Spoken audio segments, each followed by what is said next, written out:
It was gaunt to the point of emaciation, its desiccated skin pulled tautly over its bones, with its bones pushing out against its skin, its complexion the ash gray of death, and its eyes pushed back deep into their sockets. It looked like a gaunt skeleton recently disinterred from the grave. What lips it had were tattered and bloody. Its body was unclean and suffering from suppurations of the flesh, giving a strange, eerie odor of decay and decomposition, of death and corruption.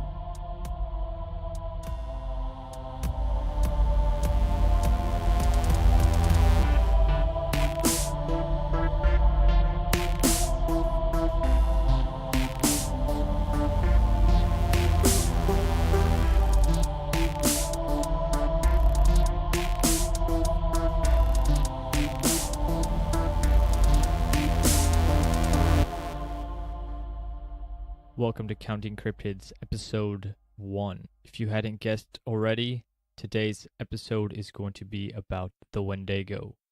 For the uninitiated, Connor, what is a Wendigo?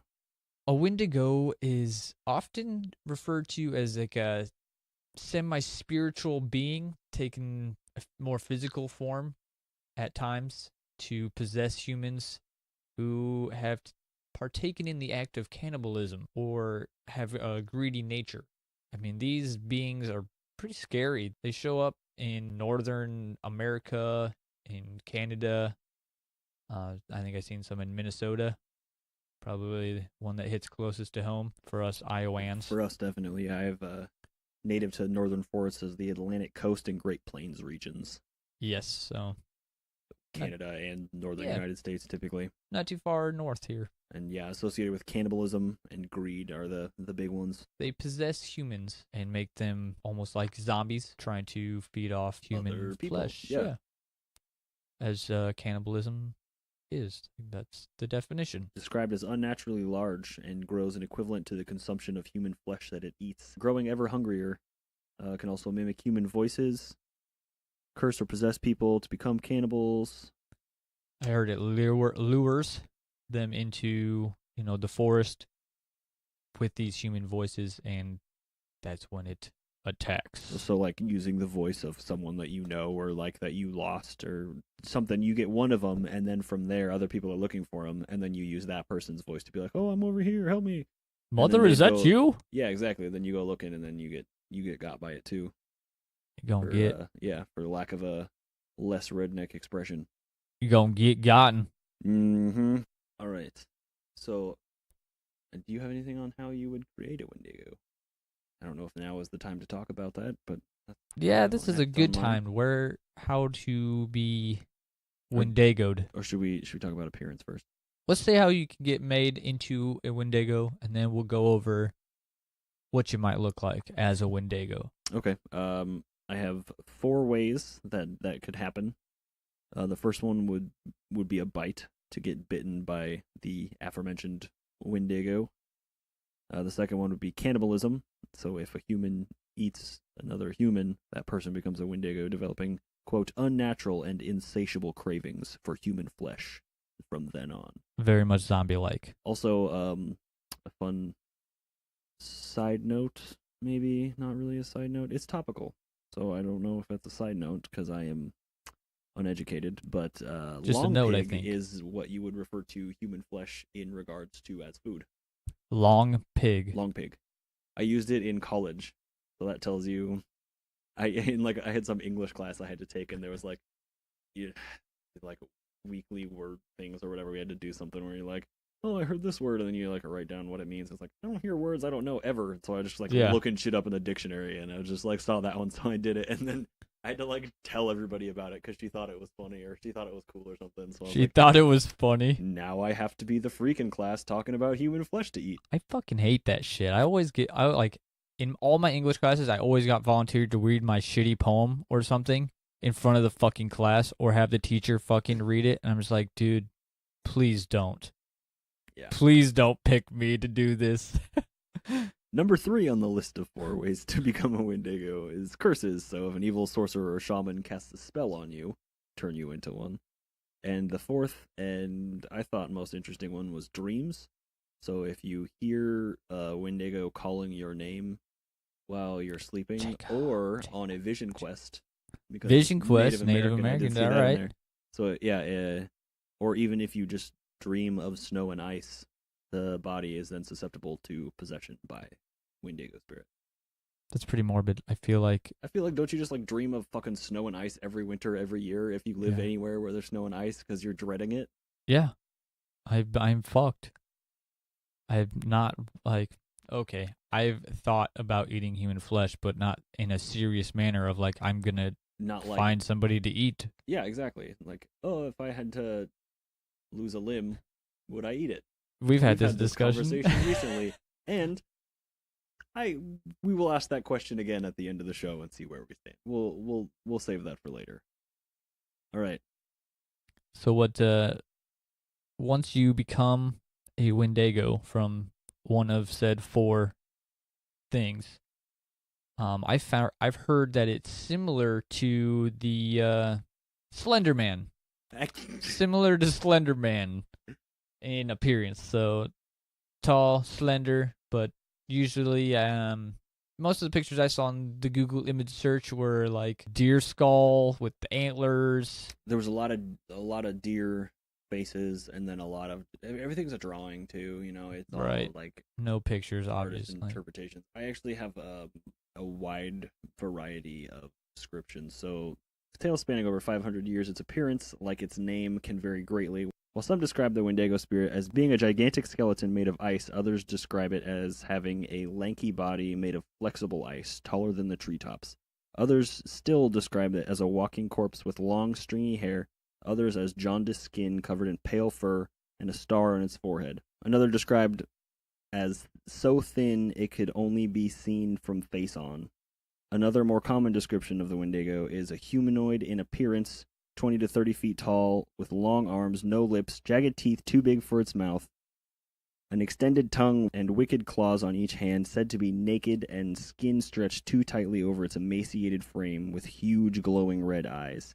If not composed entirely of ice, then either has a heart made of ice or ice flowing through its veins. It smells of rotting meat, with a voice that ranges from a hypnotic whisper to a deafening roar. Most dangerous in winter, though some believe it is active in the spring when the snow would not reveal its tracks. Yes, I saw that it would hibernate for months on end. That appears to be common in most of them.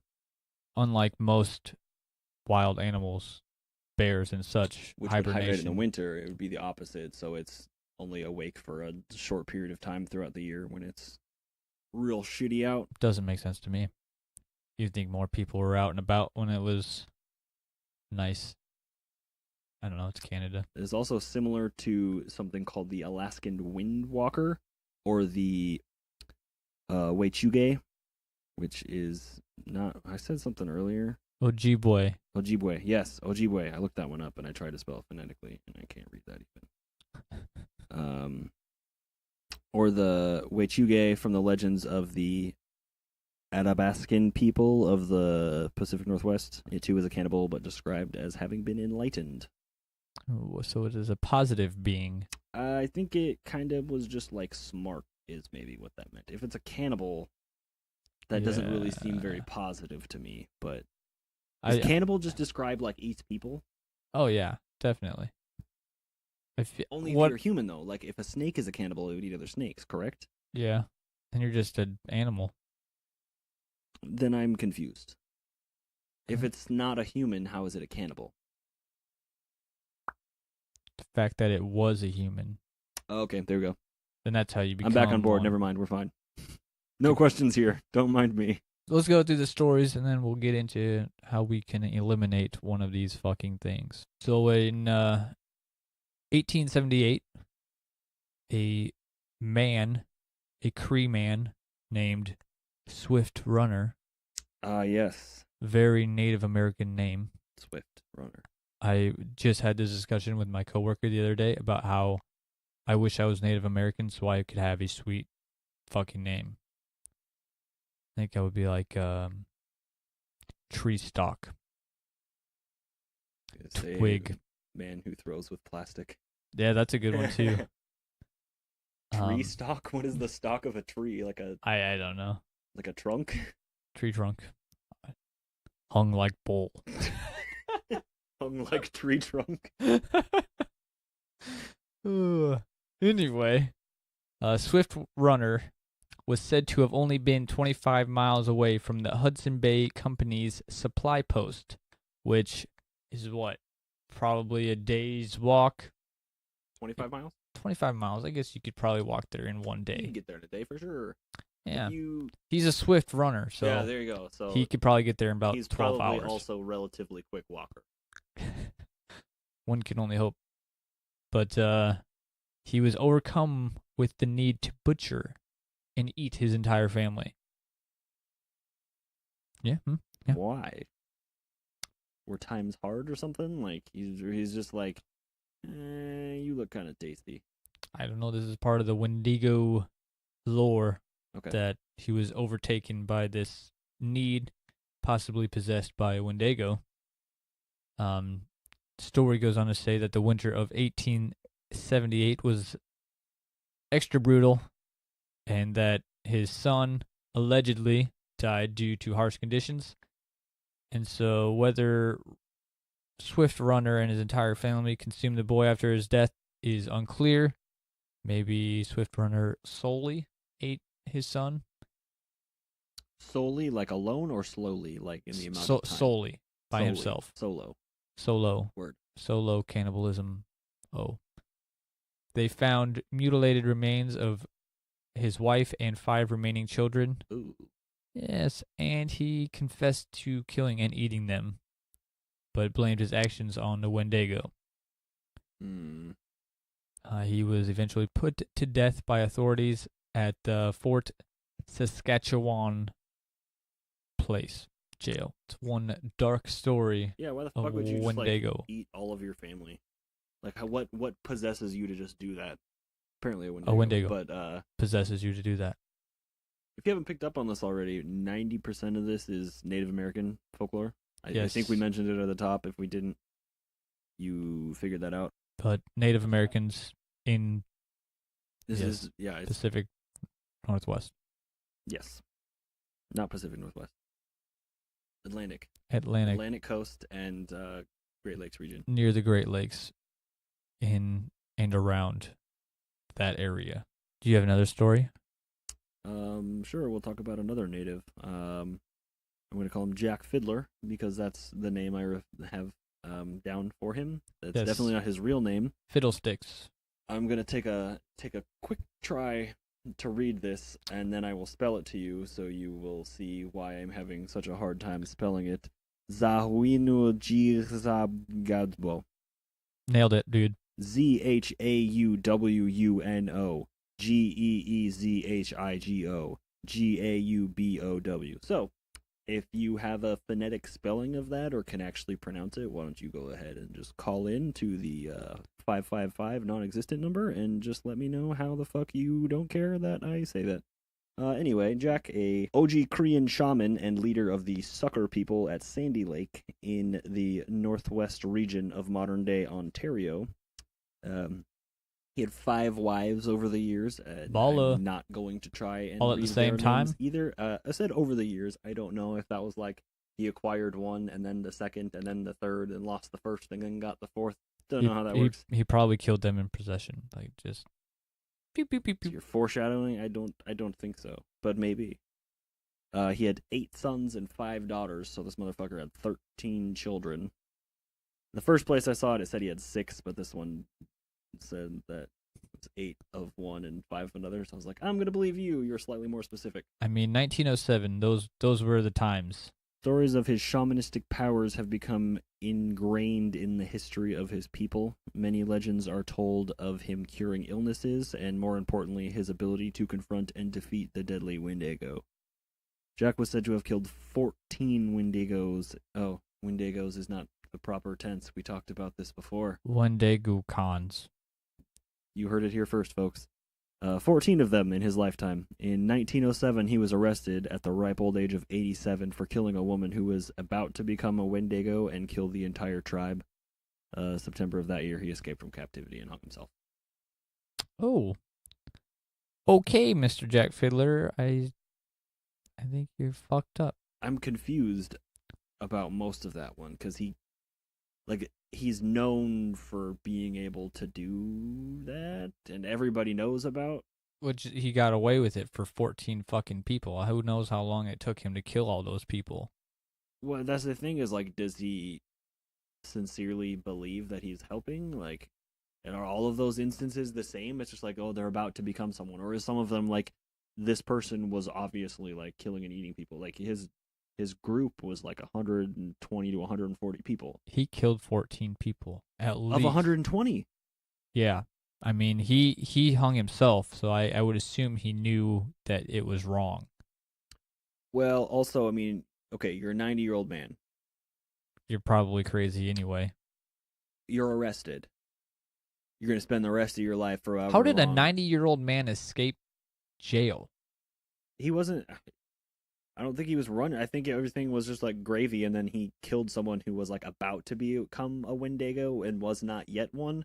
So they're like, no, this is just a person that you killed. Yeah, you're just killing and people. And then there was an issue. From my understanding, again, they were completely chill with the 13 others. And maybe the 13 others were like very apparently not humans. You just go into a cannibalistic tribe and you just start killing people and everybody's cool with it. But as soon as you kill somebody that's not eating people yet, then it's not chill. Well, but then you're getting into like Minority Report shit, and you're like, this is that might be the right movie. The thing where you have like the machine that's like, this person is going to murder this person in 12 hours or whatever, and then you can like go and arrest them beforehand. It's like, but I haven't committed the crime, stupid face. Like, how are you going to press charges? That's like when you get caught by a speed cam. There's no actual cop there.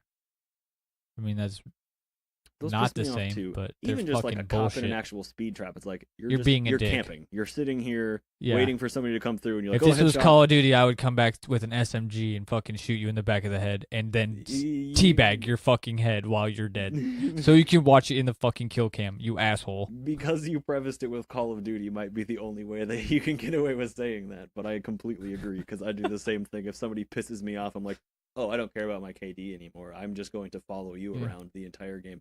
Welcome to the Call of Duty podcast. Did you have any other stories? I have a story from everybody's favorite TV show, Supernatural. Oh, have you seen the episode, actually? I don't think I have. Really? I've actually been watching a lot of it lately. It's early on. Heather got into it really hardcore, and I catch a little bit here and there while I'm going to bed. Just recently she got into it? Yeah. Dude, I haven't watched, any of it. I've seen, the first, I think 7 seasons for sure, all the way through. I haven't seen the last, season and a half or 2 seasons, but, I used to religiously watch it. It's a great show. Fantastic. Yeah, it's good stuff. But in this Wendigo episode, they kind of have a different take on the Wendigo. It's not too different, but it's very similar. Yeah. This is where I got the hibernating, actually, from. Okay. The Wendigo in Supernatural was once a human, and then turned into the pure Wendigo. And stops feeding to hibernate. And instead of infecting as many people as it can, it hunts humans and stores them as live food so they can snack on it whenever they please. So fucked. Yeah. And so when Dean Winchester put it, more than anything, a Wendigo knows how to last long winters without food. It hibernates for years at a time. When it's awake, it keeps its victims alive. It stores them so it can feed on them whenever it wants. Quote. I would recommend that episode, actually. That is... I should have gone back and watched that just for this. It is a very solid episode. I would recommend giving it a watch. Go watch it. So another one between the late 1800s and the 1920s, a number of sightings were reported near a town of Roseau, Roseau, Roseau in northern Minnesota. Every time the creature was seen, a death soon followed. The sightings ended abruptly. From the 1940s to the 1990s, there were many reports of sightings in the community of Cobalt. The last known sighting in 1997 when a trucker said he saw a Wendigo near St. Catharines. 2013, three teenage boys took a video of what has been suggested to be a Wendigo. The story goes they found an old abandoned house while filming. They saw a strange, slender figure in the woods.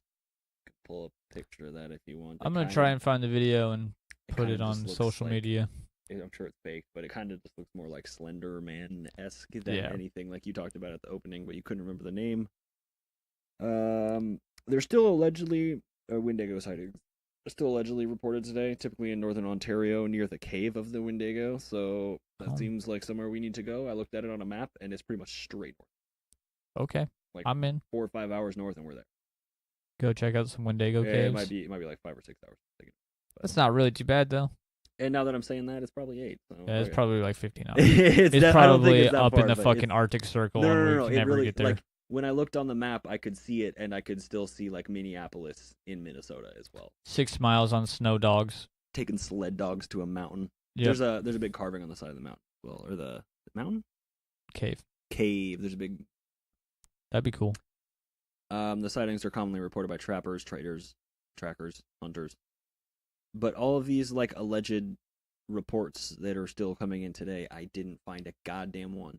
I didn't find one picture or nothing. So many fucking. The only thing I found was that 2013. Those teenage boys that took the video. I found some stills of that. You can find the video, but I did not find a single recent thing.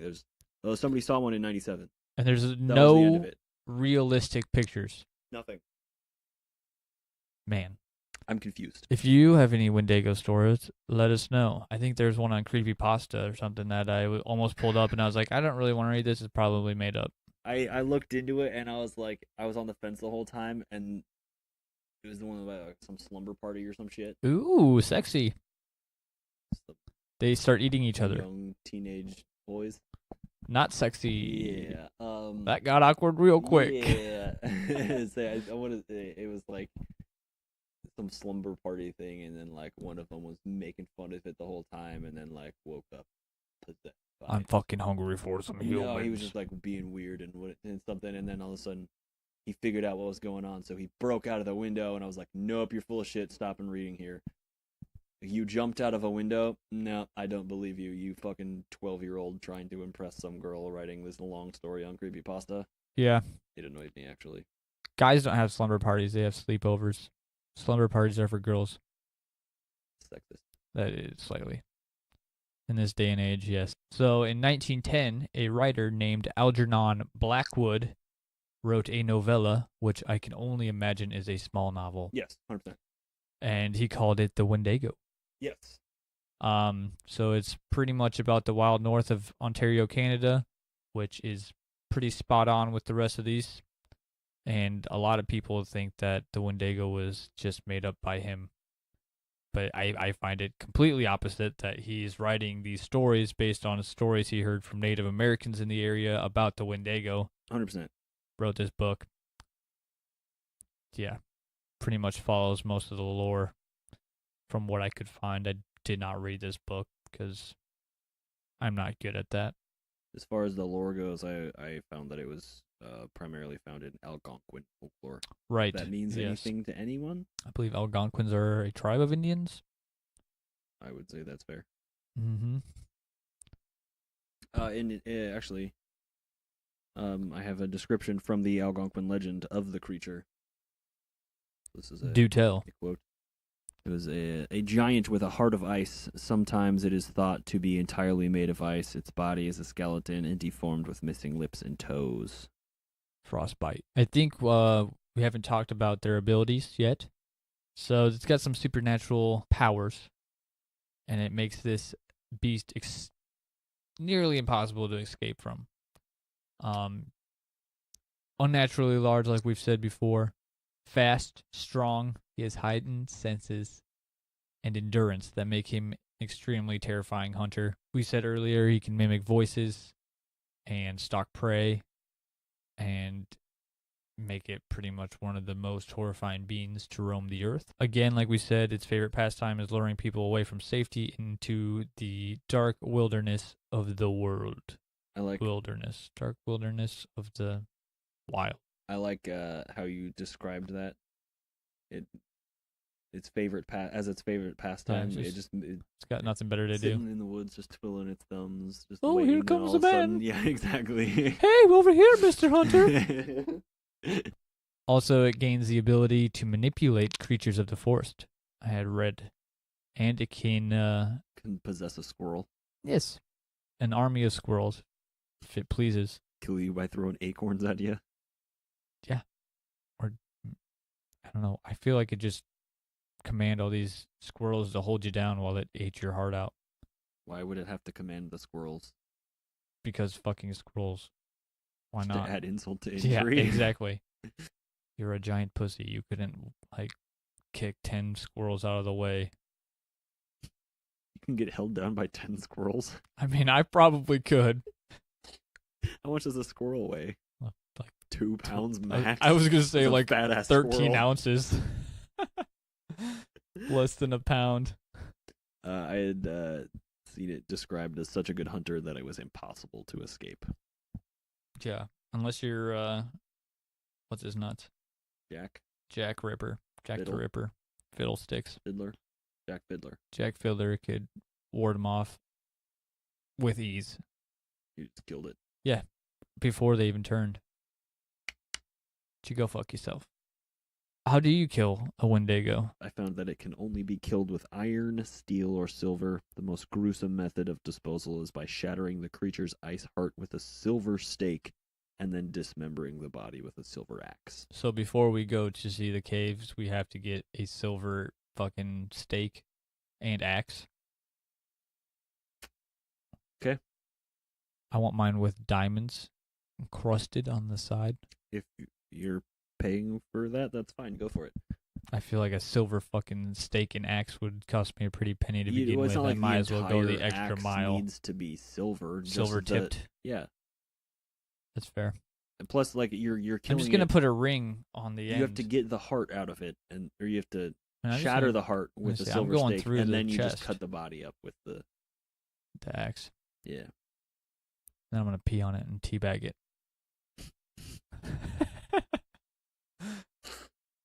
I'm just imagining this like immense, like 40-foot tall, just like, oh shit. All right.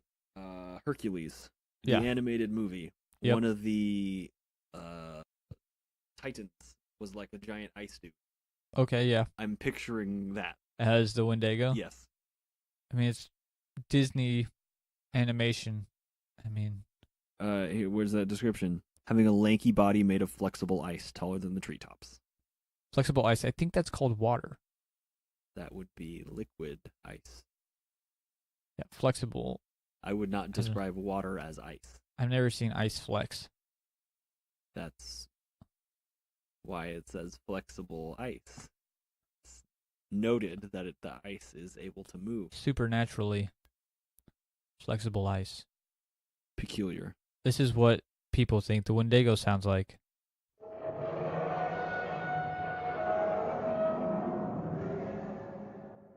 Terrifying. Right. Now we know how to kill one. Do we talk about if we think it's a real creature at the end of this episode, or do we wait till the versus episode? No, we can talk about that. What do you think?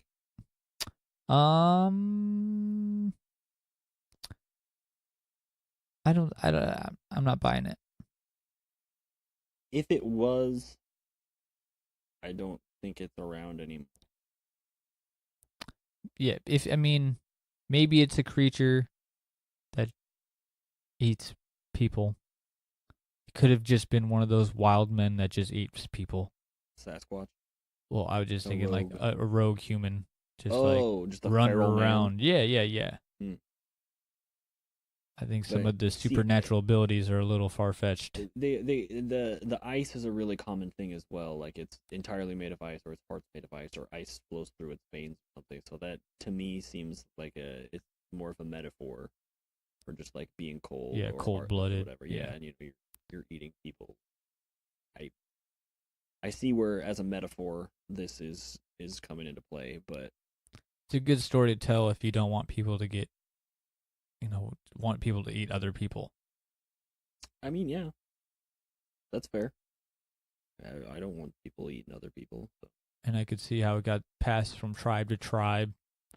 but that it was in so Yeah, there's a fucking lot. many There's where a it was lot. just like, and all of the descriptions are super similar. It's weird. There's 500 years of the same story being passed down orally from different tribes, and they're all so same. The names are so similar between them. It's weird. But you're talking about a time where that was the thing to do. Well, and that's yeah, like you tell stories with some sort of significance that are you make able to remember Easily by rememberable. sensationalizing Yes. somehow with those metaphors. So you do that so people can remember it better, to Pass easier on. tell that story, and it will be ingrained in who you tell it to better. Right. But those messages are still there, kind of, sort of like how religion works. So yeah, the descriptions are weird. I don't understand why it's so big and so bony. I guess the bony thing is like it's starving crazy man out in the woods, just like running in, eating random people. And why not throw on a fucking like, yeah, the really big, taller than trees. That's I'm not buying that. Not one bit. Growing more every time it eats, like proportionally. So then you get them like massive. Yeah. That guy that killed 14 people. So he could've that eaten that those must and- be the metaphor of greed. Yeah. I don't know. What downside is there to being a Wendigo? Live for fucking ever. You barely ever like you. Almost impossible to. Insatiable hunger for Yeah. long pig. Insatiable means you Right. I mean, you eat and you're still hungry. I guess that's a burden to pay, but fuck, It's always like emaciated as well. It's super skinny. It's like starving to death, even though all it is. so like a zombie. Pretty much. That's fair. I guess maybe it is just the original zombie. It could be. Yeah. I mean, it's other than the supernatural powers of like fucking. Yeah, the whole possession thing. Yeah. It's very on the edge of like spiritual and Actually, cryptozoological. yeah, exactly. Yeah. I would say this is probably more metaphorical and spiritual than real flesh and blood. As much as I'd like it to be like, well, as I don't really want it to be a thing because that would be terrifying as Yeah, fuck. it's a little bit too close to home for Yeah, comfort there. I'm definitely going to tell my child the story of the Wendigo so he doesn't try and eat anybody. I mean, that's probably a good call. Or you'll just plant the seed Yeah. of being like, wait, I can you can eat people? that? I might try that, yeah. All right, so we had briefly mentioned this earlier. We'd probably end up cutting it out of the initial conversation. But regardless, would you eat human flesh? Let me give you a better context. We've talked about this once before. If it's a part of you, not like you're cutting it off specifically to eat it. You have whatever, you're diabetic and you got to cut your foot off or something. I'm sure it's not like the best part of a person to eat. Maybe you lose the whole leg. You lose the whole leg. Would you eat your calf? You don't have to eat it raw. You can cook it. It's yours. There's no legal ramifications. I think so. I think originally when we talked about this, I wasn't going to eat a fucking body part. But I think if somebody else cooked it, I might try it. If somebody else cooked it, yes. You don't want to like cook your own flesh. That's just too weird for me. I think. You have to like, fucking like. So you'd eat it if you didn't have to watch the preparation of it. Right, you have to prepare. It's like how everybody in the world is with meat. Exactly, and we don't eat meat. Exactly, that's the thing. I would. I haven't been a vegetarian for like 10 years. I definitely would. It'd be weird, but it's one of those things. It's like there's literally no other time in your life you would be able to try that as an option. Yeah, unless you plan on losing more limbs, then you have a second chance to be like, I think I better try this time. Oh, I gotta lose the left one now too, just so I can eat it again. Yeah, then you. Well, is there any legal ramifications? That's my thing. It's you. It's your body. Yeah. If I wanted to, is there a legal ramification for me cutting my fingers off right now? I'm not going to. I have no desire to lose my fingers. But if I were to take out a knife and cut one off and call 911 and be like, hey, I just cut my finger off, would they just send an ambulance and sew me back up if I so chose to? I think you might go to like a psych ward or something. Okay, that's fucking true. I didn't think about that. Because they'd be worried about like my personal, like causing harm to myself. So that I would, shit, okay. I think though, if you like told your doctor, you're like, hey, can I save that leg for? No, like if you have like gangrene or something where you can fucking like if you eat it, you're gonna get sick and die. But you know what I mean? Like if you're gonna lose the limb anyway. But do you tell your doctor you're gonna eat it, or you just like, can I save that and come up with some bullshit excuse about how you're gonna like do something with that leg? I want to make it into an end table. I want to put it as one of the legs to one of my chairs. Because I think that would be way cooler than eating it, honestly. What's that? What is going on with that? Foot. Yeah. There's just one leg on your wooden table is a human leg. No, you sew it to the bottom of the curtains. You have to get tattoos on your legs, and you tell your doctor you want to preserve the tattoos, so you save the leg. I'm going to get this leg stuffed, doctor. Could you please save that for me? Can you put it on ice for me? Yeah, can you throw that in a cooler? I brought one. I happen to have a cooler right here. Leg size. Here's the thing. It's you. You're not going there explicitly to have it removed to eat it. You're not. You know what I mean? Like it's. I don't have a problem with you wanting to cut your leg off and fucking eat it. It's your prerogative, man. Yeah, dude, if that's what you decided that you need to be doing with your life, you go ahead and fucking do that. More power to you. Maybe not, but you know, yeah, it's just. What do you think, listener? Would you, given the opportunity, for there being no moral dilemma with eating this human flesh because it would be you? I mean, that is the dilemma, though. The moral dilemma is the dilemma with eating this leg. The moral dilemma is that you're eating a human. It's a person. Somebody died for that to happen. You are still alive. It is your leg. You grew it. You cultivated it. I think it still falls into morality, though. How? I don't know. Your morals of eating people is like, this was a living person. This is somebody who just died. I am now disrespecting their corpse and their memory because I'm eating it. I mean, we're vegetarians, so we're just like, look, I'm not gonna eat a fucking cow. But people that eat cows, I don't know. I think there's just that weirdness factor that's just like, that's human stuff. But you eat cows. You wouldn't eat your dog. This is the same thing as that. People eat monkey brains as a delicacy. Yeah, well, that's fucked up, dude. Not disputing that. It's not very common in this country at all. Well, yeah. But it's weird. We don't There's have certain monkeys diseases you can only get by eating brains. Well, by general. eating a member of your own species, I think. By eating humans, certain disease that only. Maybe. I know there's a very large problem with eating human brains. Really? I'm pretty sure Is that just because the amount of chemicals that are dumped on there all the time? Something with it like eat your brain. Like you can literally that's what it is. Fucking eat your whole brain if you eat a human brain, man. I will not eat anybody's brain. That doesn't sound appealing to me. All right, but a leg. All right, so back to this real quick. What is a moral dilemma? Just because it was a human? That's the dilemma? I think so.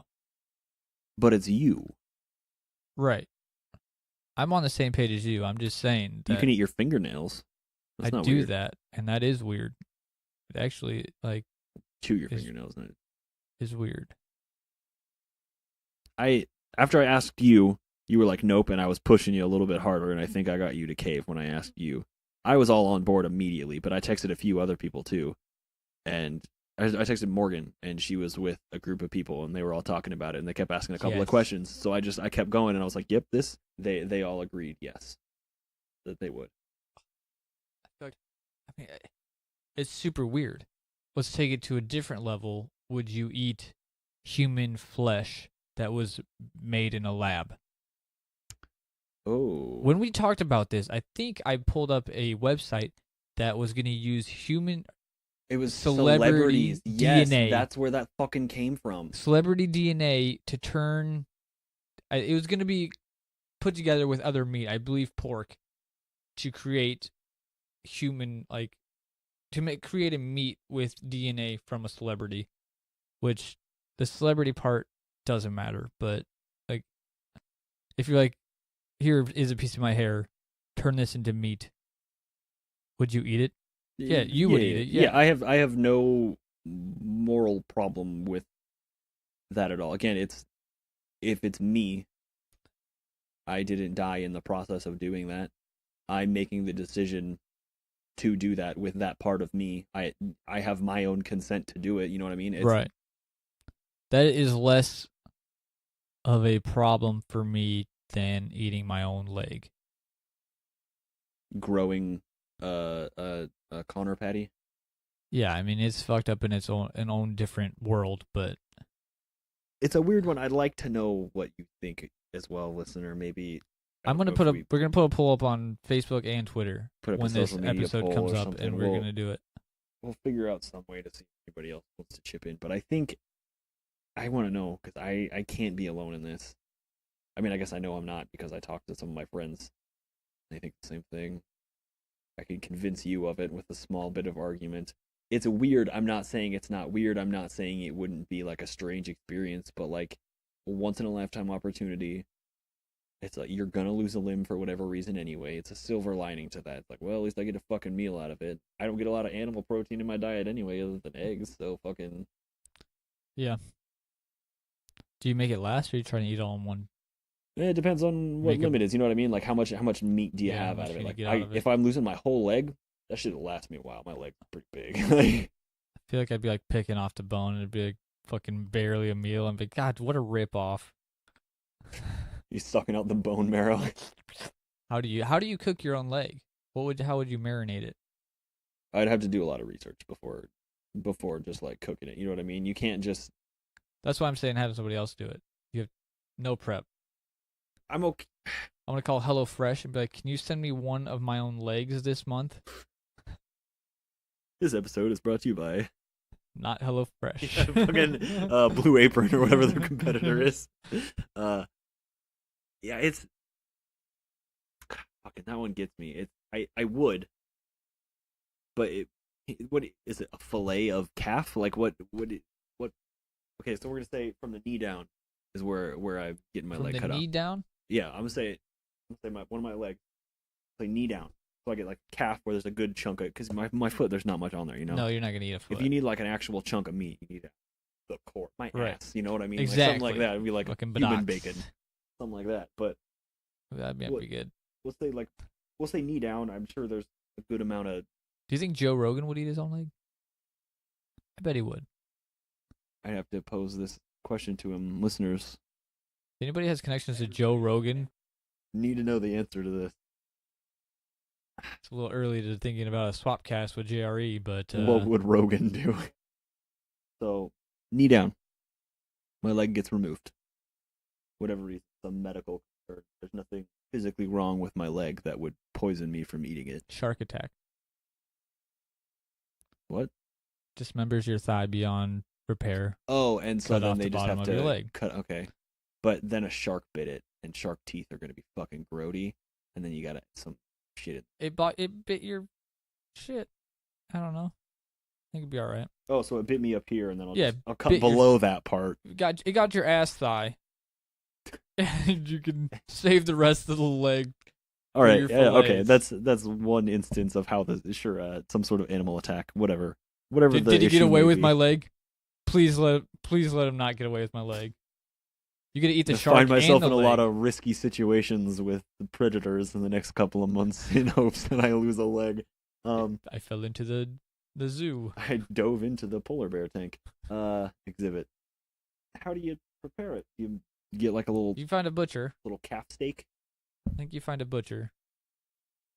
You make euros out of it. Oh. You put it on the stick, and so you do more of like a pulled pork kind of scenario. Yeah. With it? Okay. I feel like you're not gonna get a lot of like solid from that area. So it's gonna be more of a stringy, like a strip, a gamey kind of meat. Probably. I don't. A lot of muscle down there. Yeah, but gamey comes from like a creature that's out like living life in the wilderness. Like a deer, venison You would don't be know how I described live as my gamey. life. You know how to live it. I know exactly how you live your life. You're out disc golfing, but you're not like Eating squirrels and relying on like everything is just like I'm always moving through the forest to stay alive, to eat, to travel, to drink, to reproduce. You know, all those things. You're like, yeah, I'm gonna hang out at my house and take 3 steps into the kitchen, get some food, go back and sit down and play video games. It's, you know what I mean? Like you're not walking 40 miles a day or however much a deer goes. I assume it's probably more than that. Yeah, probably quite a bit. If the doctor was like, do you want to keep that leg? Like, I don't think I would go out of my way to be like, I need that leg for scientific purposes. No, I'm going to eat that. Can I have that? You gonna eat that? It's not that I like want to do it. I kind of want to do it now that we've been fucking talking We've about been it. talking about it so 15, much that now it's minutes. exactly now it's being built up that it's like, no, I kind of do. But like, it's not like I'm like I want to like lose a limb and do this. No, I you know? definitely don't want to lose a limb. Definitely I need not. those. But again, like, if it's gonna happen, would you give it a try? Once in a lifetime opportunity. I get. We're talking more about this than the rest of the goddamn show at this point. But this is the real question right here. It works with this episode. A lot of cannibalism talk. So yes. Yeah. I mean, eat your fucking leg. You gotta fucking do it. Just a nibble. Even I don't even care if you eat it raw. If you've ever eaten a part of your body for some reason, please let us know. I think I would eat like a California roll with a little bit of my leg in there. Right. God, I'm fucking hungry. I'm just thinking about Chinese food right now. Probably human things in food already. Like McDonald's is a pretty fucking weird place. No, that's just the chicken nuggets are just a whole chicken. Blended. No, so they have you go through. It's called sexing chickens. You determine the sex of the chicks when they're like real small. So it's like this one's a girl, this one's a boy. The boys go down a chute and they just get grinded into a paste, and the paste gets collected, and then those get squeezed out into little fun-sized shapes. Are you a vegetarian yet? Fried and then frozen, then sent to restaurants to get fried again, and then you feed it to your children when they won't shut the fuck up. Either way, there's been a lot of vegetarian talk. I don't care. You can do whatever you want to do. I personally think that if you're gonna eat meat, you should probably like know how to try yourself first. There you go. But I mean, maybe not. That could lead to bad things. Do the process first. Like if you're gonna eat chicken, you gotta like raise and kill and clean and cook a chicken. That's where I'm at with my vegetarianism. Me as well, and I don't know if I have the stomach to do that. I can't. I wouldn't have a stomach to gut a fish. That shit smells so bad. I would be like, oh, why would you want to eat this? Yeah, why am I getting this fish out of fucking it's water? just something that smells that bad the whole time. You're like, I'm gonna eat this? Like, I don't get it. Is it in my mouth? I guess it's better, but yeah, that's the thing is there's a lot involved in it, and I don't know enough about it. But also, just like the whole factory farming thing is like really a big issue, and definitely, if you're going to partake in that, I feel like it's only fair that you do your part. Even if you don't do it, just to know what actually goes into it. If I was gonna go back, I'd have to start doing it all myself, and I don't have the stomach for that. I know a lot of people who hunt, like deer, and I learned how to make like snares and stuff, so I could trap like a rabbit or squirrel, birds, squirrels, rabbits, small game. Again, that's a lot of. But do you turn into a Wendigo if you eat your own flesh? Does that count as cannibalism? That's what I'm saying. What is the definition of cannibalism? Eating another person or eating human? I think eating another person. As a long pig, that would be correct because it is referring to human flesh.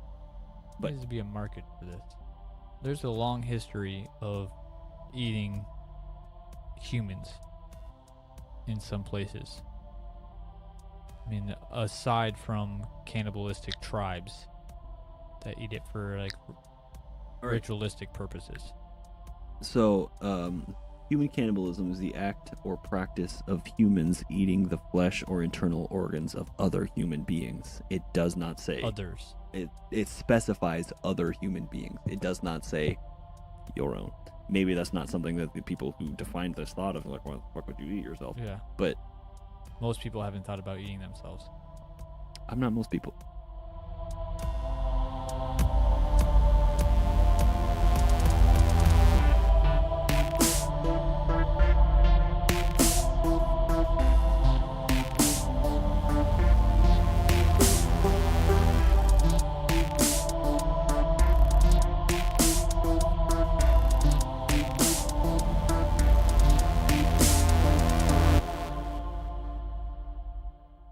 Thanks for listening to this week's episode of Counting Cryptids. To answer this week's poll, is the Wendigo real? Check out Twitter at Count Cryptid or Facebook at Counting Cryptids. While you're there, don't forget to like or follow, and if you like the show, subscribe to Counting Cryptids wherever you get your podcasts. So join us next time to see who the Wendigo will be stepping into the ring with. Until then, I've been Jacob. And I've been Connor.